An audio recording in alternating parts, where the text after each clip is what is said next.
Tu es ma force éternelle, mon assurance éternelle. Papa, nous te remercions pour tout ce que tu fais. Je prie pour toutes les personnes qui liront cette vidéo.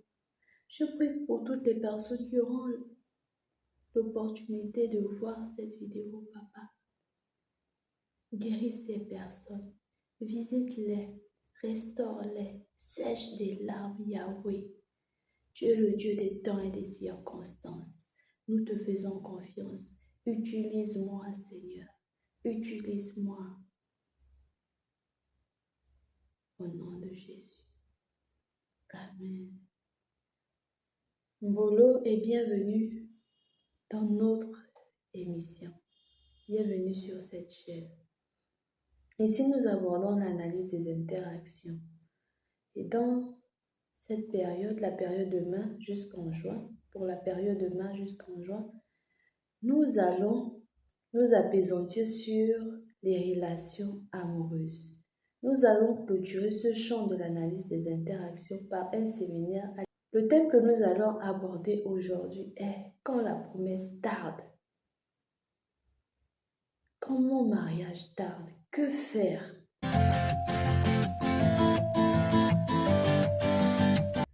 Aujourd'hui, ton âge est avancé. Mais ce dont je suis sûre, c'est que tu commences à te poser des questions. Et dans cette vidéo, je vais te présenter 5 questions qui vont t'aider à voir la vie de façon différente. Et tu auras à répondre à ces questions dans le plus grand calme. Tu devras te concentrer pour répondre à ces questions. Ces questions vont t'emmener à avoir les yeux ouverts sur ta vie. Cherche un stylo, cherche de quoi noter. Et à chaque fois que je vais énumérer une question, marque une pause, prends le temps de bien réfléchir ou lis d'abord la vidéo totalement et reviens lire pour la deuxième fois pour faire l'exercice. La première question, quel est le but de mon existence? Pourquoi Dieu m'a créé? Ma mission, c'est être l'épouse de, l'époux de. Est-ce que Dieu m'a envoyé sur la terre juste pour cela? Quand Dieu a créé Adam, il a créé Adam pour l'adorer. Il a créé Adam pour qu'il domine sur les animaux. Il a créé Adam pour qu'il cultive le jardin. Dieu n'a pas d'abord créé Adam pour Ève. Mais en voyant Adam tout triste dans son service, parce qu'Adam servait déjà, Adam cultivait déjà, Adam était déjà avec des animaux. Mais Dieu a vu que il manque quelque chose à l'enfant là. Non, il manque. Il a pensé à Ève, son être semblable. Parce que chaque animal était deux. Il a regardé que l'enfant là, il a pensé à Ève. Tu es venu sur la terre pour quel objectif? Pour quel but? Parce qu'à te voir, j'ai l'impression que Dieu t'a envoyé sur la terre pour être l'épouse de. Tu es tellement triste. Tu n'arrives plus à prendre soin de toi-même. Et nous rentrons dans la deuxième question. Sur le regard. Cette question a 3 volets. Premièrement, comment Dieu me voit? Quand Dieu me voit, il voit quoi? Est-ce que Dieu voit son enfant? Est-ce que Dieu voit la créature qu'il a créée? Est-ce que Dieu voit une femme de promesse? Est-ce que Dieu voit une femme de grande vision? Qu'est-ce que Dieu voit quand il me voit? Est-ce qu'il voit quelqu'un qui aime? Même si je ne suis pas mariée, si Dieu me voit comme quelqu'un avec une belle promesse, une personne avec une grande vision, comment moi je vais me voir? Je vais me voir dans les yeux de qui? Dans les yeux des autres. La troisième question, comment les autres me perçoivent? Comment les autres me voient? Tu sais ce que Dieu attend de toi. Tu sais comment Dieu te voit. Quand il te voit, tu sais ce qu'il voit. Tu sais désormais ce que tu dois faire. Le but de ton existence. Est-ce qu'on regarde la femme qui n'est pas mariée? On voit plus que ça parce que tu dégages plus que ça. Troisièmement, tu dois te poser la question de savoir qu'est-ce que le mariage peut m'apporter? Me marie, pourquoi je déprime autant? Parce que je ne suis pas mariée. Parce que attention, tu peux chercher le mariage pour des mauvaises raisons. Juste parce que tu cherches quelqu'un qui va t'aimer. C'est une mauvaise raison. Demande-toi qu'est-ce que le mariage va m'apporter. Est-ce que le mariage va me guérir mes blessures émotionnelles? Est-ce que c'est pour ça que je veux me marier? C'est pour la guérison. Après te poser la question de savoir qu'est-ce que le mariage va m'apporter. Parce que la question de savoir qu'est-ce que le mariage va m'apporter va t'aider à comprendre si vraiment tu veux te marier pour des bonnes raisons. Parce que parfois, on ne se marie pas parce que on ne présente pas les bonnes raisons à Dieu. Seigneur, je veux me marier comme ça, enfin, je pourrai avoir un homme qui va s'occuper de moi, qui va m'aimer, qui va me garder les enfants. Je ne veux plus être seul, je ne veux plus être seul. Juste pour ça. On a dit que Adam, le Seigneur, a vu qu'il était seul et triste. Il avait beaucoup d'amour à donner. Mais quand dans ta prière, tu dis, tu veux quelqu'un pour t'aider à t'occuper des enfants. Tu ne veux plus être seul.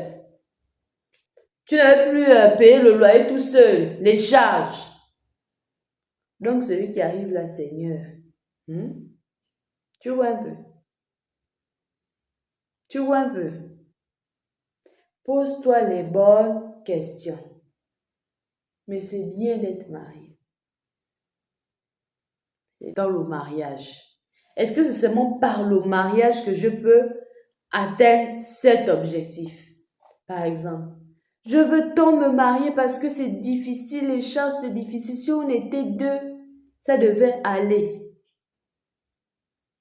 Tu commences à réfléchir que là, pour t'aider, tu dois penser à diversifier tes revenus. Tu peux être salarié, tu vas penser à un deuxième business, une deuxième porte d'entrée. Tu vas voir que quand tu auras plus d'argent, tu seras moins fermé. Et quand tu seras plus épanoui, sans même provoquer un homme va s'approcher de toi un jour, parce que tu seras prête à aimer. Ton cœur sera ouvert. Parce que quand tu dis, oh non, les charges, parce que quand l'homme arrive devant toi, ou la femme arrive devant toi, tu vois seulement la résolution de tes factures, donc tu ne vois même plus la personne telle qu'elle est. Tu ne vois plus la personne telle qu'elle est, tu vois juste le portefeuille. Pose-toi les bonnes questions. Ton existence sur la terre, ce n'est pas être l'épouse d'eux. Quel est le but de ta venue sur la terre? Deuxièmement, comment est-ce qu'on me perçoit? Comment le Seigneur me voit? Comment le Seigneur me perçoit? Comment je me perçois et comment les autres me perçoivent? Troisièmement, tu dois te poser la question de savoir qu'est-ce que le mariage peut m'apporter? Qu'est-ce que le mariage peut m'apporter? Est-ce que c'est la joie? Tu te regardes, est-ce que tu n'es pas déjà heureuse? Cinquièmement, tu dois te poser la question, comment vais-je faire pour y accéder? Comment? Comment vais-je faire? Tu pries le Seigneur tous les jours. Seigneur, Seigneur, envoie-moi un mari. Comme ça, au moins, je ne serai plus seule à pouvoir subvenir aux charges. Les charges sont difficiles. Après le questionnaire, tu te rends compte qu'en fait, c'est le portefeuille. Tu commences à réfléchir. Bon, j'ai trouvé que c'est les charges qui m'embêtent. C'est pas tant parce que j'ai de l'amour à donner. J'ai envie de vivre ça avec quelqu'un. J'ai envie de partager ces moments avec quelqu'un. C'est juste parce que le loyer pèse. Donc, est-ce que c'est le seul moyen d'y accéder? Tu vas répondre non.